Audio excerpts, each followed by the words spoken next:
Ako po si Jason Iliaco, 28 years old. Sa Calamba branch po kami ng Team Jologs. Ang teacher ko po ay si Teacher MJ Oloroso. Kay Sir Roland po, thank you po sa kanya kasi po sa kanya po ako nagsimulang magpursige na matuto sa pagko-Korea po. Sa pag-aaral po, medyo mahirap po talaga. Medyo minsan po nakakatamad po mag-aral pero kailangan po talaga magpursige para po sa pangarap po sa buhay po. Mga future aspirant po, sana pagbutihin niyo po lahat sa pag-aaral, sa pakikinig, sa online.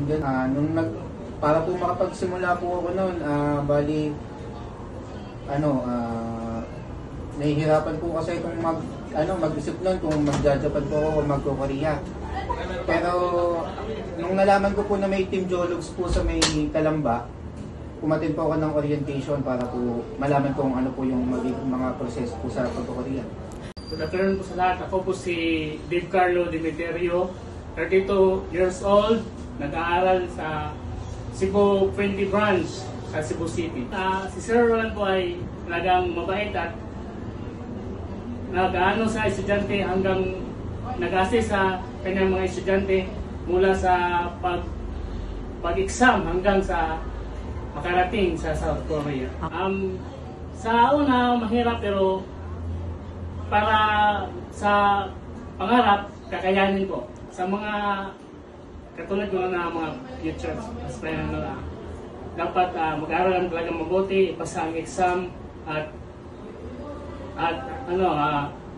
wag mawala ng pag-asa na hindi iwala sa isip na hindi talaga makapag-Korea. Dapat mindset talaga ang Korea. Hello po, ako po si Ashiri Asyado, dating tourism staff sa Boracay. Tiyaga lang, tapos sipag lang sa pag-aaral. Makakamit nyo lahat ng mga pangarap nyo. Ako po si Joel Lictawa. Dati po akong tactical coordinator sa supermarket. Kung gusto nyo pong pumunta ng Korea, mag-aaral po kayo mabuti para kayo na rin susunod. Yun lang.